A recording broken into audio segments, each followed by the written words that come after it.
Welcome back! You're with Granny Ricky and it is story time. Today we have a delightful story called Mr Underbed, written and illustrated by Riddell.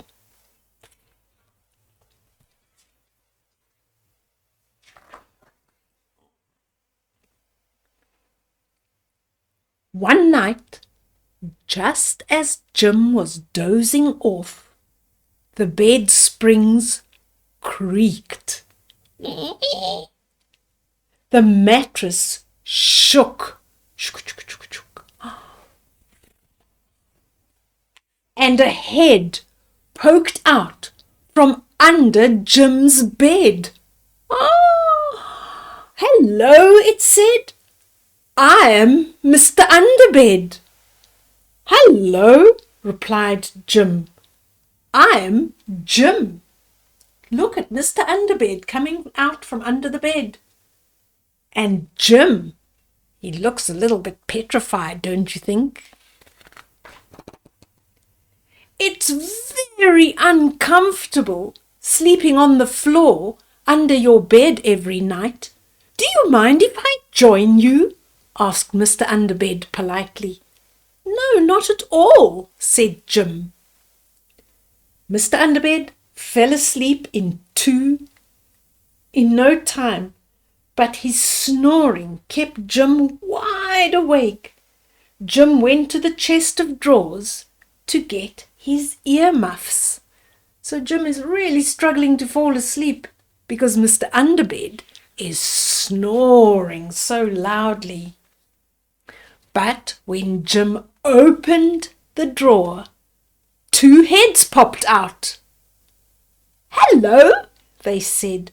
"We're the top drawer twins, Crinkle and Crumple." "Hello," answered Jim. "You don't mind, do you?" asked Crinkle. "Only it's very cramped in your drawer," explained Crumple, as they jumped into Jim's bed. So there they are, Crinkle and Crumple, jumping into bed with Mr Underbed. And where is Jim going to fit? Crinkle and Crumple fell asleep almost immediately, but they pinched all the bedclothes, and Jim was too cold to go to sleep.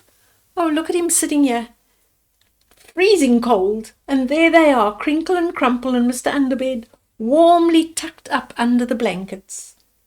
So Jim went to the wardrobe to get his dressing gown. But when he opened the wardrobe door, yet another head popped out. Look at that. "Hello," it called. "I'm Wedgie, the wardrobe hound." "Oh no," said Jim. "I suppose you want to sleep in my bed too," said Jim.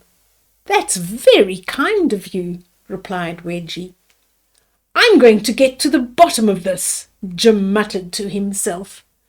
Look at them all now, crowded in Jim's bed, and there's no place for Jim. Jim went right round his room, opening his toy trunk and his cupboards, his drawers, looking behind his curtains and under his chair, and out of all these places more heads came popping up. Tiny and Tubby Bear marched out of the cupboard. There's Tiny and Tubby Bear. Saggy and Squeak were under the chair. There's Saggy and Squeak. Hooter the elephant and his friends, Swish and Sniffer, peeped round the curtains. Look at that, more and more creatures appearing from all over the place. And out came Bumble, the middle drawer dog, Pinky, the bedside table rabbit, Grimble, Grumble and Groan, the toy trunk triplets, Wid, the bottom drawer mite, and last but not least, little Willy Glow-Nose from the lampshade. Look Look at all these creatures.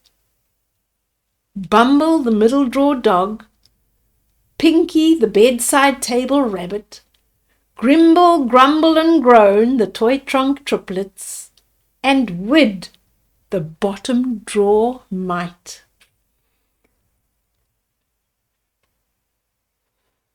And of course, Willie Glownose from the lampshade. There he is there, Willie Glownose. Do you see his nose glowing? Look at that crowd of creatures. I give up, said Jim. Everybody can sleep in my bed tonight. And so they did. Good night, they called, and quickly fell asleep. Look at that bed full of all the creatures. Probably all snoring. Jim was quite tired after opening all those cupboards and drawers, and so he curled up on the floor and was soon fast asleep. Wake up, Jim, called his mother in the morning. Why are you sleeping on the floor? It just seemed more comfortable than my bed last night, said Jim with a smile. He knows why he was on the floor, but I think his mother wouldn't believe his story.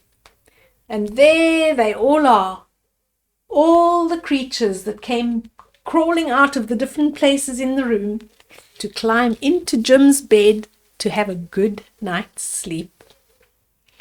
Lovely story, lovely to see you, and I hope to see you again soon. Bye-bye, Zoe. Bye-bye, Serena, and all my friends all over the world. See you soon. Mwah.